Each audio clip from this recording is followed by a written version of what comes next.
YouTube. What's up, baby? We're back in this thing again for another review. This is Q's Insight. I am Callie, and today we're going to be talking about Nope, directed by Jordan Peele. All right. So, if you've been to the channel before, you already know how we do it. We started off with the premise, 3 favorite scenes, the grade, and then we on to the next one, right? So I just want to start off by saying, like, if you were on my channel before and you saw my reaction to the Nope trailer, you know that this was a film that was highly anticipated by me, and it doesn't have to do with the fact that Jordan Peele is an African American director. I mean, that's a plus for me, but it's just that, first of all, I love Key and Peele. So my man understands comedy for sure, right? But after seeing, Get Out, it was a situation where it's like, man, this dude is something special. You know what I'm saying? He's the next M. Night Shyamalan. Like, you know what I'm saying? That's the only thing I can really say. That's how I feel about him. Like his director skills, um, you know, putting so many different layers of things to dissect and digest in movies. Like, you know how you just watch a movie and it's just a movie? His movies always, from Nope to Us to Get Out, they always have, the main story that you're watching, and then they got an undertone underneath it where you have to watch it a few times and you have to break it down, and you may get this out of it, but someone else might get this out of it. You know what I'm saying? So it's like, he's very, very brilliant. He's very, very creative, and I love watching his movies. So with that being said, I can't wait to see his next movie. But we're talking about Nope, all right? So basically, the premise of this movie is you have a family called the Haywoods, and they own this horse ranch, kind of like out and about where there's not that many people there. You know what I'm saying? This town, this city, it just kind of seems like it's out in the sticks somewhere. You know what I'm saying? Like something like that. You feel me? Um, but you have the Haywoods, and they are they're trainers and breeders for horses that are used on movie sets, right? Um, and so you have a situation where, in which, in the beginning, we see OJ and OJ Haywood, and then we also see um, Otis Haywood, and they're on their little farm area, whatever it may be, and we end up finding out that his father, dies, and he dies right in front of us, just as he dies right in front of OJ. Something falls out from the sky and penetrates his eye, and engulfs itself in his head, in his brain, and he ends up slowly dying. Um, we come to find out that, for this family, even though they had a day where, they had money and stuff like that, now it's coming to a time where they're running out of money, and their father was in a lot of debt, and, their father was the connection to Hollywood. So with Otis being gone, OJ's communication skills they're not really up to the level where, you know, Hollywood would, mess with him. So he gets up having his sister to help him out, which is Emerald Haywood, and she's the direct opposite of OJ. Like, OJ is like quiet and keeps to himself. He's smart, you know what I'm saying? He's not no like dummy or nothing like that, but he just quietly keeps to himself. Emerald, she's loud and talks crazy, you feel me? But she's smart as well, you know what I'm saying? So they're polar opposites, which is perfect because together they make a perfect, you know what I'm saying? Like, I I guess you say family. You know what I'm saying? Um, and we end up finding out that there was some animosity between the two of them. But this event of their father passing away, this event of them having to work with each other in order to, make some money to keep this ranch going and stuff like that. This is what draws them back to each other. This what makes them come back to that love, that unity that they need for a family. You feel me? Now we have that story going on, as well as them finding out that there is a UFO in the skies. And, with them being low on money, they figure if they get the perfect shot of the UFO, they will be able to, sustain this ranch. And, if his sister doesn't want to stay here and sustain the ranch with him, she can go out and do her thing, and then he'll be able to sustain the ranch. Everybody be happy campers, right? So we have this story going on, as well as another story, which is Ricky Park's story. Now, Ricky Park he's been a celebrity in Hollywood since he was little. Now, he had a show where he was basically the main star, but there was a monkey on that show, and his name was Gordy. It was a chimp. All right. Now, we end up finding out that one day on the set,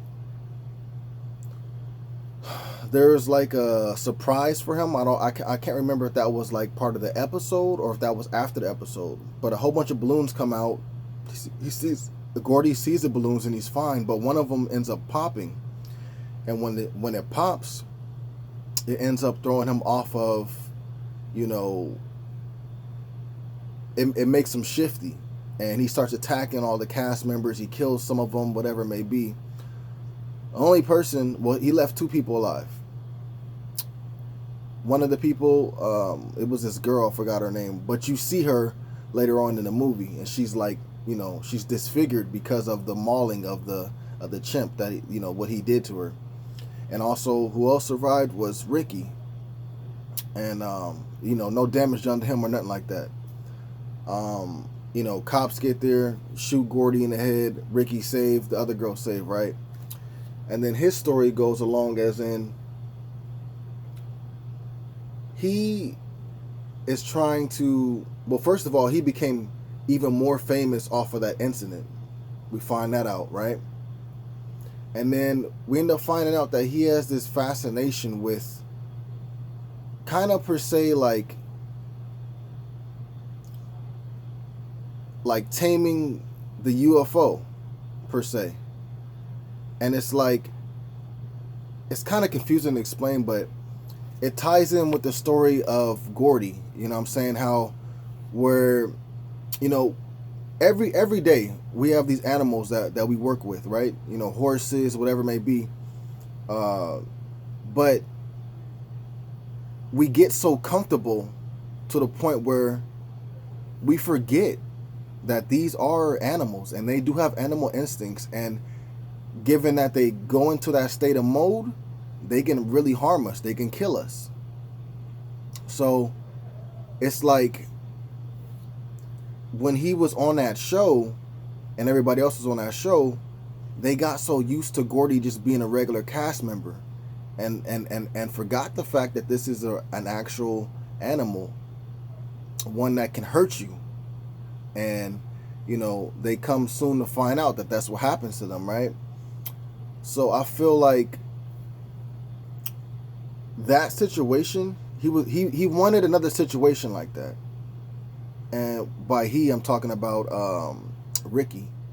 And so he finds out about this UFO situation, him and his wife, Amber, and they have this like little rodeo type amusement little park gig thing that they do.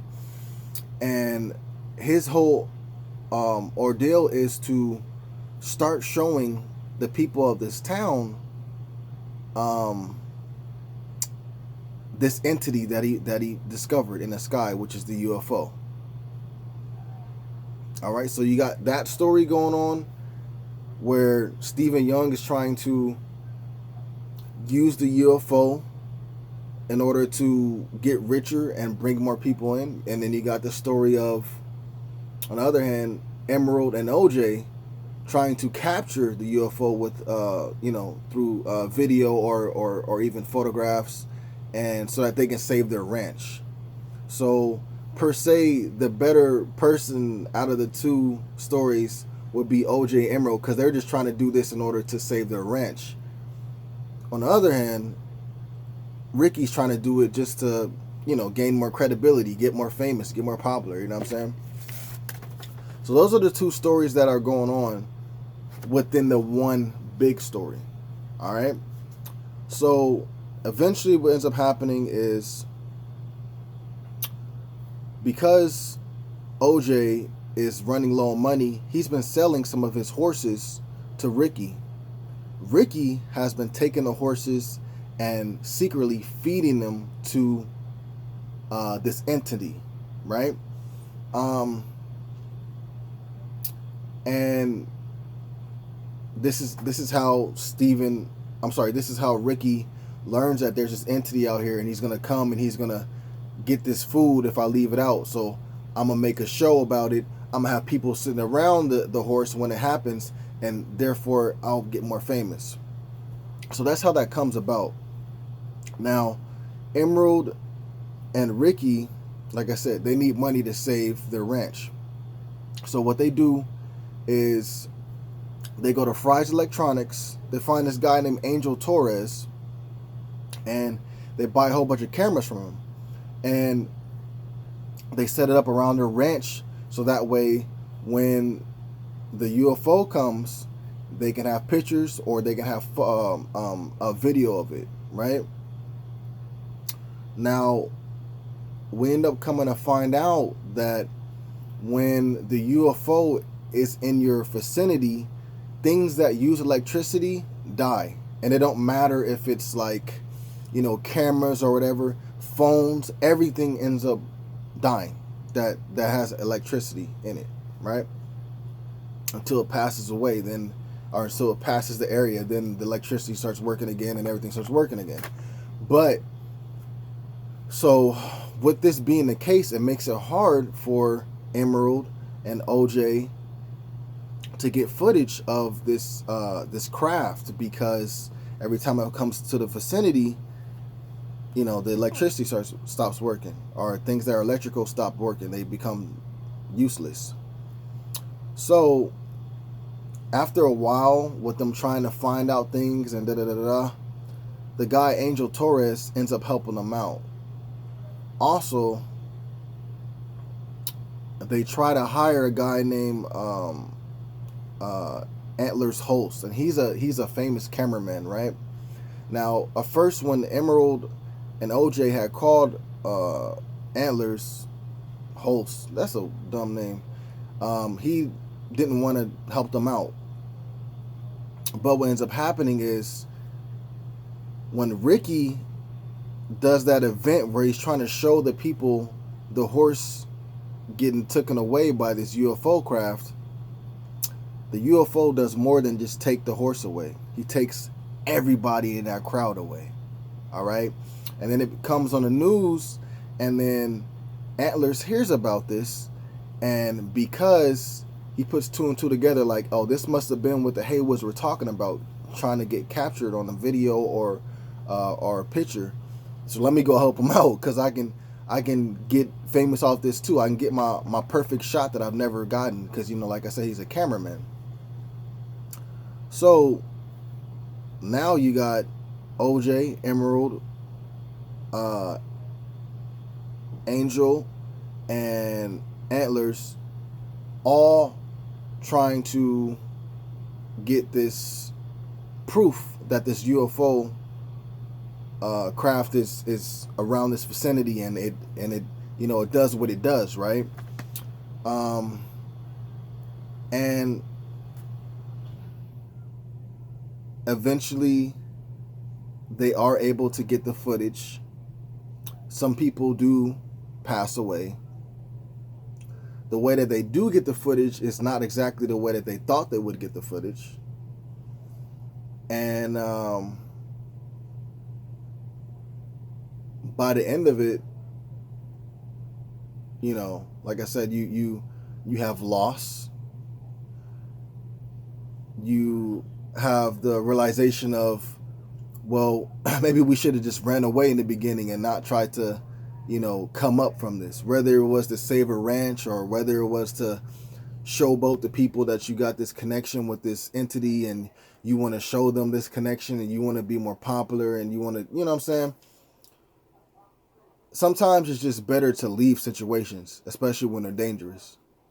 And also,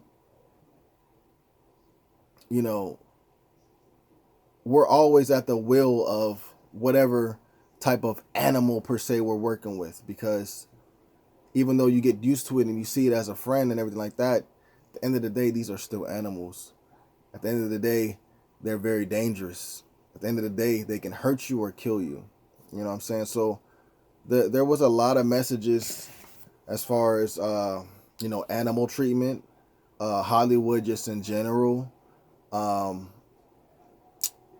greed,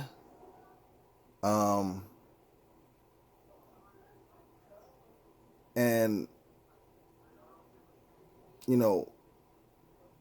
how we're so fascinated with danger. We'll record it. We'll take pictures of it instead of running away. Because at the end of the day, running away, you may stay alive. You going to record or take pictures and stuff like that, that puts you in harm's way. And maybe you get away this time, but maybe you won't next time.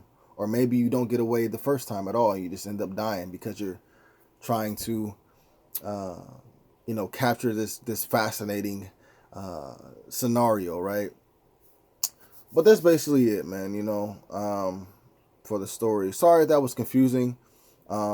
It's kind of a straightforward movie, but then it's not at the same time. And there's a lot of different layers to this cake to break down. And, it's crazy, man. It's crazy. Now, I could have said more within the premise, but I didn't want to spoil like everything completely. But I did spoil quite a bit. But I could have went a little bit more into detail about like certain things, but I rather I'll leave that up in the air. And then if you guys are interested in watching the movie, you do so. All right. Now, 3 of my favorite scenes. I'll try to do this without being super spoilerish, but it may become spoilerish because I'm explaining 3 of my favorite scenes. So 3 of my favorites, and these may be out of order, like I said. 3 of my favorite scenes would be Gordy attacking the crew for the show that he was in. When you actually see like the whole footage of what actually happened and you actually see him getting taken out, that was a pretty crazy scene right there, man. Pretty crazy. Second favorite scene would be when the UFO ends up letting out its waste at nighttime on the Haywood farm. I'll keep it like that. That was a crazy scene, and that I wear my sunglasses at night joint, bro. That they slowed it down like that was very, very dope. Probably my favorite scene out of the movie. Third favorite scene would be when OJ is trying to get the attention of this craft, and since everything that's electrical ends up not having power, he ends up using a horse, and uses that horse and goes down this road, and you end up seeing behind him eventually that UFO just come, and it's just speeding behind him, dog. And I watched this in IMAX, man, and that was a crazy scene right there. And also just, well, okay, so that'll be 3 of my favorite scenes, right? The grade for this, I'm gonna give it an 8.5 out of 10, man. I'm gonna give it an 8.5 out of 10. I really did enjoy my time. I wasn't let down. This is very creative. It may not be exactly what you wanted it to be or what you thought it was gonna be, but when you figure out what is really going on, it's creative. It's creative. We haven't seen anything like this before in this way. All right. Also the camera work, bro. When we're shifting from, you know, being on the ground to looking in the skies and just move, like that was, it was like, it almost got a headache. Like I felt like I was there, bro. Like, and the sound, the sound effects on this movie where things go dead quiet and then noise picks up or you got music, like just everything was gorgeous, man. Brilliantly shot, brilliantly recorded with the audio, man. A brilliant story, man. You know what I'm saying? I know this is not everybody's cup of tea. I've already heard of it that it's not, but to me, I really did enjoy it. Um, I would suggest that if you're going to see this movie, see it in IMAX, so that way you can see the film the way that it was supposed to be. Because Jordan Peele shot this film um, for IMAX. So yeah, man. But um, let me know what you guys thought about this movie in the comments down below, man. Did you like it? Did you not like it? Did you get all the concepts of what was going on to the movie? Because even though I understand some, there's some things that, you know, flew over my head. You know what I'm saying? So I will be watching a whole bunch of breakdowns and a whole bunch of theories about what this meant and that meant. You know what I'm saying? But yeah, let me know about that in the comments down below. Please remember to like, subscribe, and share. As always, this is Q's Insight. I am Callie. Until next time.